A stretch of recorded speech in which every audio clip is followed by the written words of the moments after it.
Bills Chiefs, 6:30 Eastern on CBS. The Chiefs are favored by 1.5. This is I don't know. I know what that makes me You're think. supposed to get 3, I think, if you're the home team. Is that right? Yeah, total 48.5 points. That's the over-under. And then 30% chance of precipitation, cold enough for some snow.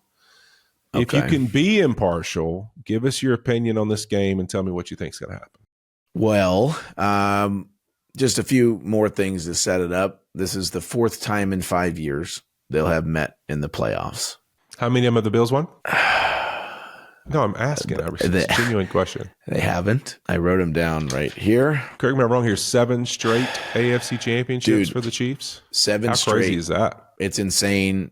Patrick Mahomes, 7 years in a row now, all 7 years as a day one starter. He's made it to the AFC championship game. I think they have become what the Patriots were, which is you're either a huge Chiefs fan or you hate them. Everybody else just hates them. Why? Because they always win. And this year, I'm talking about and trying to speak it into existence of like they can't keep winning these games. They kept winning the games, but they are in a good place right now. They're playing great football. Their defense is playing great. Spirits are high. Travis Kelce all of a sudden does what Travis does in the playoffs. Patrick Mahomes. A great example of that fits is the penalty thing. I mean, it's just the truth. I understand people have their opinions about the Chiefs and their penalties, and yes, we've seen it a lot. Let me tell you another reason we've all seen it a lot.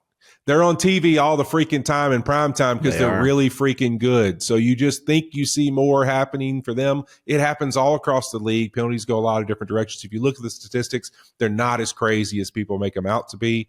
You'd actually be shocked to see that sometimes it's not as much as you think that goes one way or the other. And in this game, I thought it was crazy because if you look at the back view for the head ref in that game, there is no chance you see that as anything other than helmet-to-helmet hit because the guy went high when he hit Mahomes and his helmet launches backwards. Yeah, but what about the next one? And you can't fix it.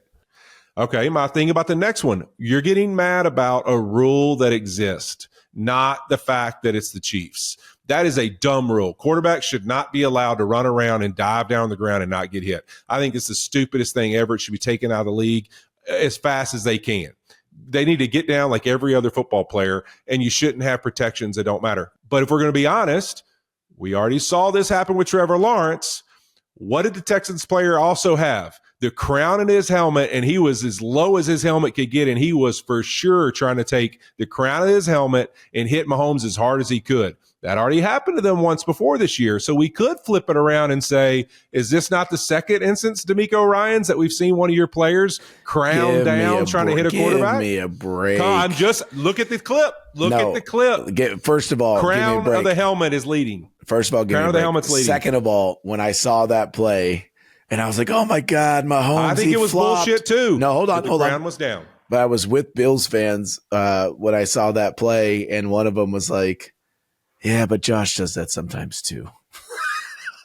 And 100%. It's true. Like they've weaponized it, right? I mean, look, I love that. And we need to take it out. I love that the protections are in place for a quarterback in the pocket, hitting him low, hitting him in the head. Agree. Now landing on him too hard. Great. Because look, none of us want to watch these games when the backup quarterbacks are in, right? We want our stars to be on the field playing. That's why they made the change. That's why the protections are in place. But now for a quarterback to weaponize some of these, we've also got to take that part out of it, right? We've got to take that part out of it. But I'm looking forward to this game. I do think it's a great matchup. Obviously, the Bills won the matchup during the regular season, 30-21. Josh Allen had that amazing touchdown run. It's happened before, yes. But come on, give me your case. I want to hear it. Let me hear it. Well, it's not even a big case. It's like, I feel like it's going to be similar to what happened in the Baltimore game with Buffalo. It's going to be two heavyweights going at it. It's not going to be very high scoring, which I think the high scoring plays to the advantage of the Bills, but I think it's just going to be a knockdown, drag out, and which quarterback has the ball last. I think it's going to be that type of game. I really do. And in my heart of hearts, I want the Bills to win. I think this is a toss-up. I think it could go either way. But I think it's the Bills' time. I think it's the Bills' time to finally knock off the champs and get to the Super Bowl. You know what? I would agree with you. I've made it a habit to pick against the Chiefs in the playoffs, and they keep winning, so I kind of feel like I'm a part of it. Us. Yeah. Yeah, but this year I've been Chiefs all the way. Like somebody's got to beat them and prove to me that they can take them down. I'm very torn on this one because I love the Buffalo Bills and I want to pick them, but I'm scared that means I don't know. I don't know what that means. I feel like I'm gonna be good or bad luck, and I don't know which direction. But I think I am going with the Bills. This was Tate's predicament. Tate's predicament. Oh yeah, because he 3 games in a row. Yeah, he didn't want to go to the game. We're out of it now. We're in a win streak for Tate, so maybe this will be your turnaround too. I know. Here's what I get to too. I start going, man. All right, I have friends on both teams. I know. I hate that both too. teams. Like, what do I do? All right, here's my philosophy. I think with Joe Brady and Aaron Kromer have come together and been able to do with this Buffalo offense, it's different. It's what I said all season long, that I think with Josh and keep what I'm saying in mind. Yes, Josh is Josh. He's going to put his Superman cape on and do Superman things. But him being able to step back and just run a good offense, like the running game, the philosophy they have every week. They're 4 to 5, maybe 6 plays a game. They're going to bring a 6th O-lineman in. They're going to run it. They're going to throw it. They're going to do a little bit of all that in it. Just the philosophy they have of controlling the game and not always have to try to create explosives. Like, let's drop back with Josh Moore. Let's do more crazy stuff with Josh because he can do it. That is what, to me, has started to separate them, Fitz. And it started to put them in a different light to me to how they can win. But I would argue that they're kind of morphing into the Chiefs on offense, right? A little bit. I agree. And that's what my point is that you're going to possess the ball a little bit. You're going to just control the game. You're going to let the other team make the mistakes, right? The truth is more games are lost than won. Like, you go out and lose the game. And here's why I say that. Do you remember when we had the Falcons game and Raheem Morris said that stats are for losers? Yeah. Remember Tony was like, no, they're not, blah, blah, blah, blah. I think I'm going to be able to show you that that's both true and false. Okay. All right. This past weekend, all 4 of the winners this weekend in the divisional round, were outgained in total yards. None of them outgained the other team. Stats are for losers. Stats are for losers. But they also all had 0 turnovers, all the winners, and all the losers had 10 turnovers together. So plus 10 in turnover margin. Okay? Yep. This year, the Bills, what did they finish in turnover differential, Fitz? I got to think first. I have to. Plus 24. Yeah. Since Josh Allen's been the starter, every single year before this season combined, they aren't plus 24. Wow. And here's my point when we talk about Lamar and the Ravens. I feel good right now. Wait, keep going. You do? My point when we talk about Lamar and the Ravens. You know the difference in them and the Chiefs? Lamar, since he's been the starter with the Ravens, they're minus 12 in 8 playoff games. Now, he hasn't played in every one of those games, but the Ravens in those 8 playoff games since he became the starter are minus 12 in turnover differential. Yeah, 2 on Sunday. Yeah. Yeah. Do you know what the Chiefs are in that same span in 19 playoff games? Plus $1 million. Plus 6 in 19 playoff games. They have only lost the turnover differential 4 times in 19 playoff games. 19 of them. One of those was a Super Bowl. One of those was against the Bengals in the AFC Championship. They actually won one that they didn't have the turnover differential. But that my point is that like they go in and say, we're not going to beat us. You're going to have to beat us.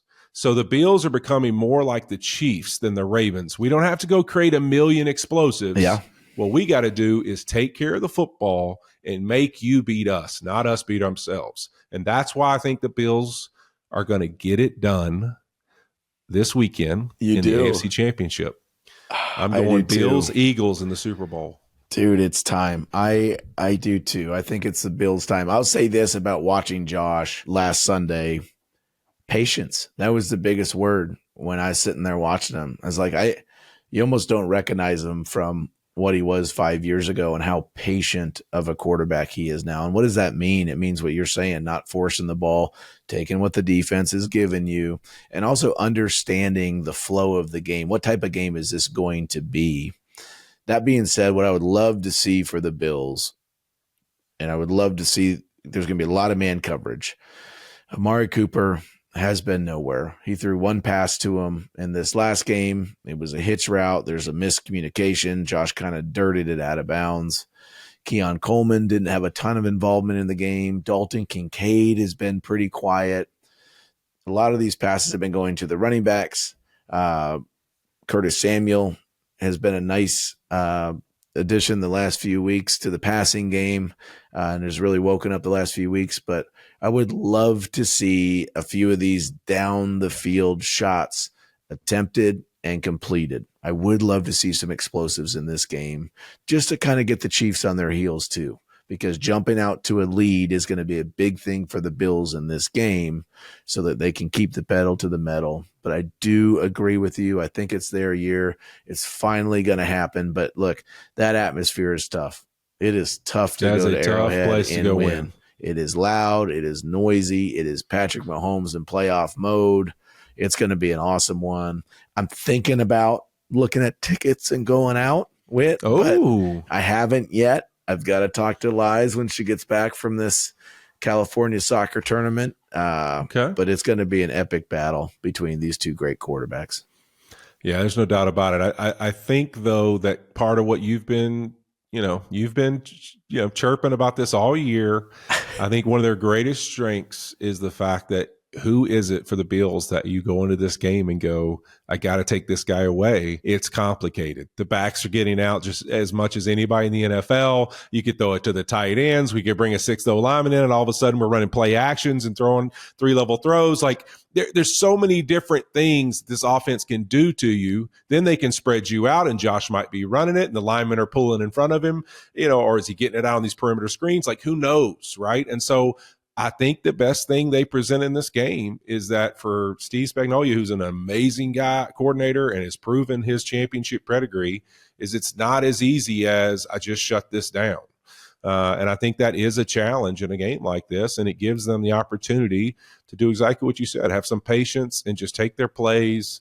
And I think if they can force the Chiefs to have to beat them and not give it to them, it's going to be a great game. It's going to be a challenging game for both sides. But, man, this one's going to be an epic matchup for sure. Every time these two face each other, it's going to be crazy. I can't wait. And I'm going to put in one request for a play call from Joe Brady.